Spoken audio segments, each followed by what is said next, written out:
ini kembali ke kalimat la ilaha illallah. Saya tidak perlu provokatif, pasti teori saya itu benar.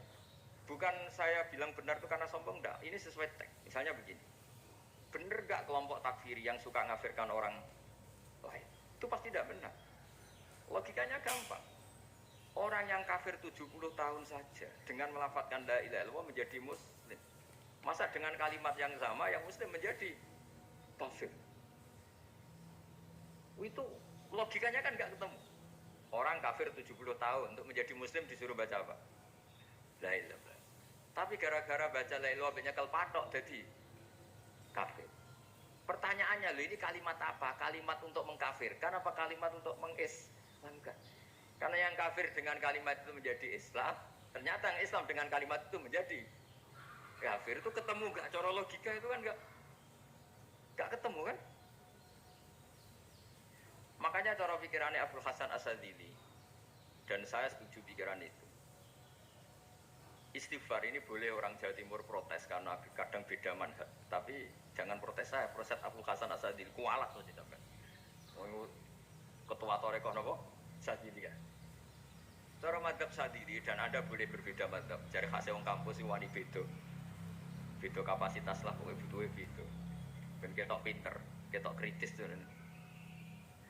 Cara madzhab Abdul Hasan Asadili itu gini Pak Rektor. Jadi istighfar itu baik. Tapi ba'da kamali tauhid, setelah tauhidnya itu benar. Alasan beliau masuk akal. Ketika ada ayat fa'alam annahu la ilaha illallah wastaghfir li dzambik. Bihadil kalimat. Jadi orang boleh istighfar setelah tauhidnya benar. Alasannya Abdul Hasan Asadili begini. Qulil ladzina kafaru iyantahu yughfar lahum ma qad salaf. Katakan kepada mereka yang kafir, sekali mereka tidak kafir, maka otomatis dosanya masa lalu diampuni. Pertanyaannya, yang bisa menghentikan kekafiran itu kalimat apa? La ilaha illallah. Dengan hanya melafadzkan la ilaha illallah Muhammadur Rasulullah, langsung yughfar lahum ma qad salaf, langsung dosanya diampuni. Berarti yang menjadi pengampun dosa lah, penyebab pengampunan itu apa? La ilaha illallah. Itu bahkan orang kafir belum istighfar. Di ayat itu kan Allah gak mensyaratkan setelah la ilaha illallah istighfar baru diampuni, enggak. Asal la ilaha illallah langsung yughfar lahum ma qad.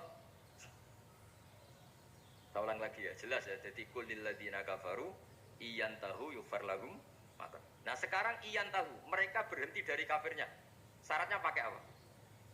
La ilaha illallah Muhammadur, itu langsung yughfar lahum ma qad. Artinya apa? Ghufranullah itu bisa didapat hanya dengan mujarrodut tauhid, yaitu hanya dengan melafadzkan kalimat thayyibah. Dan sahnya istighfar juga berdasar kalimat thayyibah itu. Misalnya gini, orang kafir sebelum Islam melafadzkan astaghfirullah, astaghfirullah, astaghfirullah, kira-kira diterima enggak? Enggak kan? Karena syaratnya istighfar ba'da. Nah, makanya dalam madzhab Sadili istighfar itu setelah la ilaha illallah. Karena cara pandang ya seperti itu. Jadi fa'alam annahu la ilaha illallah wastaghfir li dzambik. Jadi dengan kebenaran tauhid saja ini sudah cukup kita insya Allah layak karena innallaha la yaghfiru ayyushraka bihi wa yaghfiru ma duna dzalika liman yasha. Jadi orang yang tauhidnya benar itu bisa diampuni Allah asal tauhidnya benar. Itu Allah ngendikan liman yasha wa yaghfiru ma duna dzalika liman yasha. Dawe Imam Suyuti walam yakun liman yastaghfir. Jadi orang yang bertauhid secara benar meskipun gak sempat istighfar itu tetap potensi diampuni.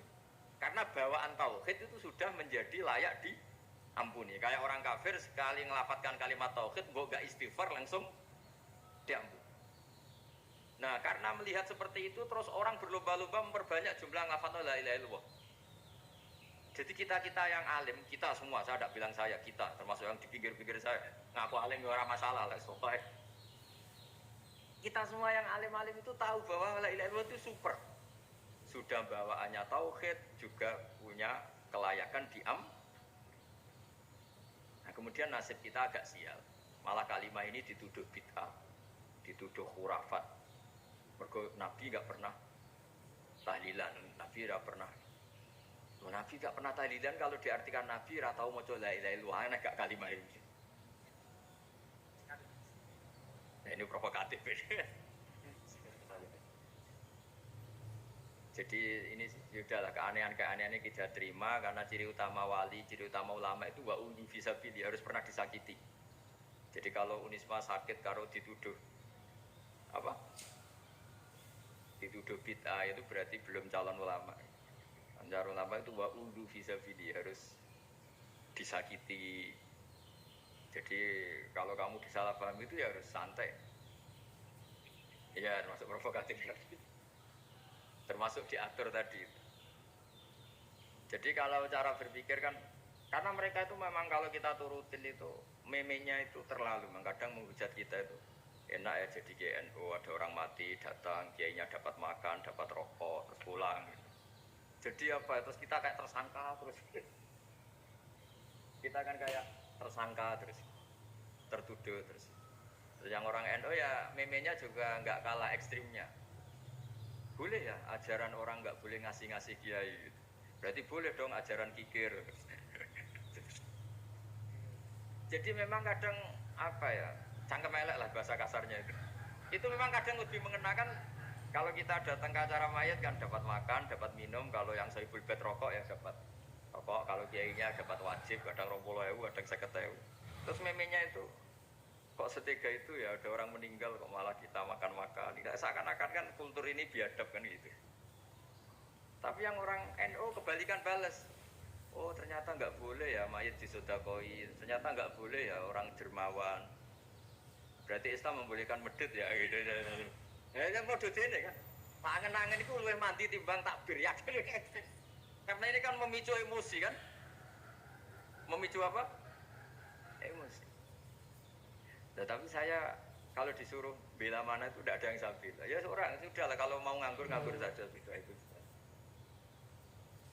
Ya tapi itu memang apa ya? Itu khazanah Islam. Ada yang kritik, ada yang enggak. Ya itu memang khazanah ya biasa aja kalau saya biasa. Karena dulu ulama itu sudut pandangnya itu ya seperti itu. Ada yang ulama suka ibadah itu sholat, ada yang milih apa tidur. Sampai Imam Ghazali bilang suatu saat ibadah terbaik di zaman akhir itu tidur kan. Sholat saja kalah sama tidur kan. Tapi